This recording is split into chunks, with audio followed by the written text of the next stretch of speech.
Trump ist noch nicht mal im Amt und schon spricht er davon, sich fremde Länder einverleiben zu wollen, notfalls mit militärischer Gewalt. Die Rede ist zum Beispiel von Grönland oder Kanada. Was ist davon zu halten und was hat das mit dir als möglichem Auswanderer zu tun? Darüber wollen wir uns einmal in diesem Video hier unterhalten. In den letzten Wochen und Monaten sind ja einige Meldungen durch die Medien gegeistert, dass Trump hier das eine oder andere Land sich am liebsten einverleiben möchte. So hat er zum Beispiel den Kanadiern vorgeschlagen, dass Kanada Teil der USA werden soll.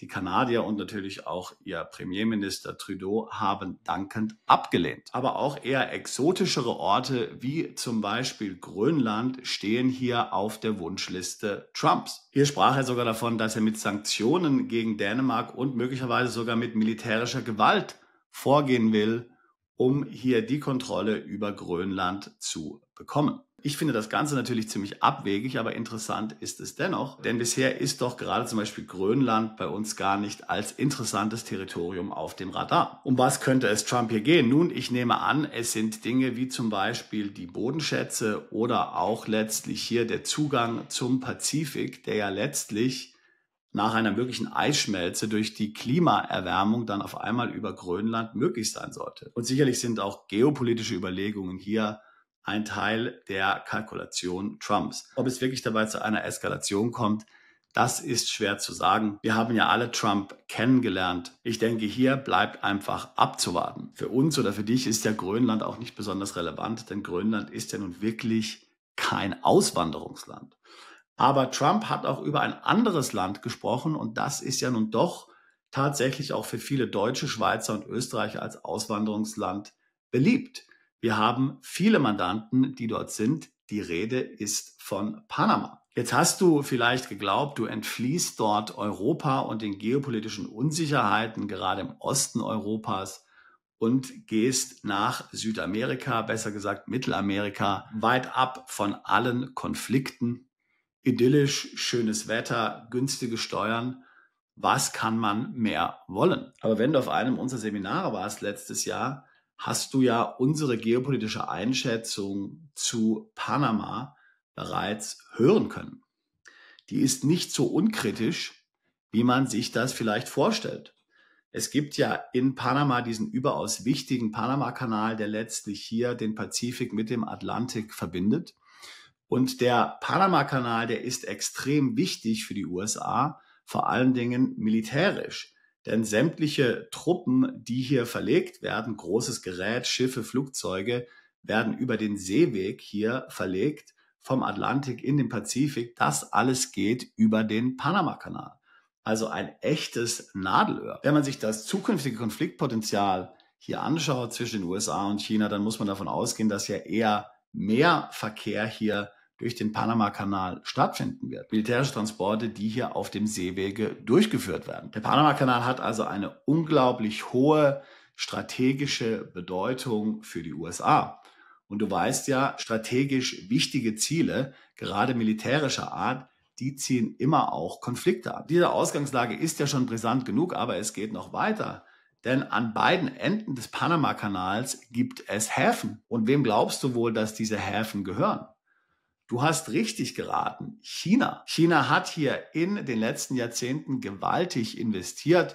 Panama war natürlich dankbar für die Investitionen. China hat diese Strategie ja in vielen Ländern der Welt hier so umgesetzt, dass man dort in Infrastruktur wie zum Beispiel Häfen investiert. Das heißt also, beide Zugänge zum Panama-Kanal sind mehr oder weniger hier kontrolliert durch chinesische Interessen. Damit gewinnt das ganze Thema noch zusätzlich an Brisanz. Und vor diesem Hintergrund sind eben auch die Äußerungen Trumps hier zu erklären, die er hier vor kurzem gemacht hat, als dann auch um Länder wie zum Beispiel Grönland ging. Was heißt das für dich als Auswanderer konkret? Nun, zunächst mal bedeutet das, dass du dir dein zukünftiges Auswanderungsland immer genau anschauen solltest, auch unter geopolitischen Aspekten. Es geht also nicht nur um niedrige Steuern, es geht nicht nur um hohe Lebensqualität, es geht nicht nur um innere Sicherheit, es geht eben auch um Themen wie geopolitische Bedeutung. Man muss ja natürlich sagen, dass hier Südamerika in vieler Hinsicht prädestiniert ist. Hier gibt es ja viele Länder, wo es überhaupt kein Problem diesbezüglich gibt, wo es auch keine wichtigen militärischen Ziele gibt. Aber eben Panama gerade sticht hier doch hervor. Ich rate dir jetzt nicht davor ab, nach Panama auszuwandern, überhaupt nicht.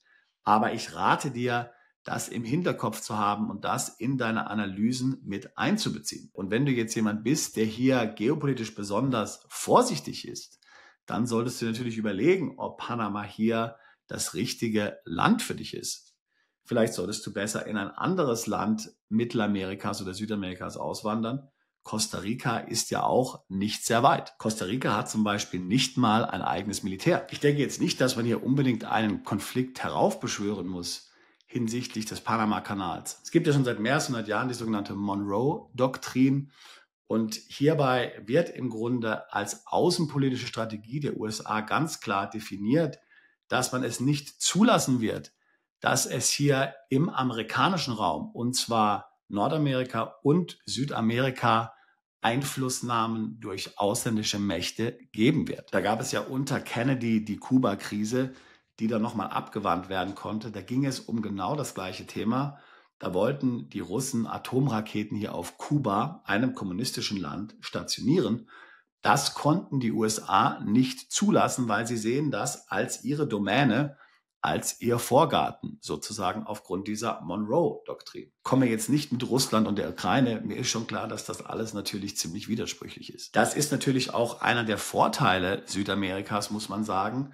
Denn letztlich steht der gesamte südamerikanische Kontinent unter dem militärischen Schutz der USA durch diese Monroe-Doktrin. Ich hatte dazu ja schon mal in einem anderen Video gesprochen, als ich gerade den Südkegel Südamerikas, also der südliche Teil Südamerikas, hier als besonders sicher eingestuft habe. Und da ist das einer von mehreren Faktoren. Die meisten Auswanderer, die sich für Panama interessieren, denen sind diese Themen hier gar nicht bewusst. Und das ist das, worum es mir eigentlich geht. Setze dich damit auseinander. Es ist jetzt sehr interessant hier gewesen, dass die Reaktion Trumps das ganze Thema mal hier in die Öffentlichkeit katapultiert hat. Normalerweise werden solche Themen ja eher, sag ich mal, hinter verschlossenen Türen diskutiert oder irgendwo in Fachmagazinen. Aber tatsächlich gibt es an vielen Orten geopolitische Risiken, die man bedenken muss, insbesondere wenn man dahin auswandern möchte. Wenn auch du dich mit dem Thema Auswandern beschäftigst, mit den geopolitischen Risiken, steuerlichen, rechtlichen Fragen, dann würde ich mich freuen, mit dir ein Beratungsgespräch zu führen. Link zum Beratungsgespräch packe ich hier in die Beschreibung dieses Videos mit hinein. Wir tun seit fast 20 Jahren nichts anderes als Mandanten genau dabei zu helfen, ins Ausland umzuziehen, sich steuerlich dort optimal aufzustellen, neues Vermögen aufzubauen, ihr Vermögen zu schützen. Ich würde mich freuen, auch dich alsbald zu unserer Mandantschaft zählen zu können. Bist du Unternehmer, Freiberufler oder Investor? Zieht es dich schon lange ins Ausland? Mach heute den ersten konkreten Schritt in eine Zukunft mit mehr Geld und mehr Freiheit. Buche ein Beratungsgespräch mit Sebastian und seinen Kollegen. Unsere Kanzlei unterstützt Mandanten wie dich dabei, deine Steuerlast legal zu reduzieren, Vermögen aufzubauen und zu schützen und deine persönliche Freiheit zu maximieren. Profitiere jetzt von unserem Fachwissen und unserem Netzwerk. Gehe zu mandatierung.com und werde Mandant unserer Kanzlei.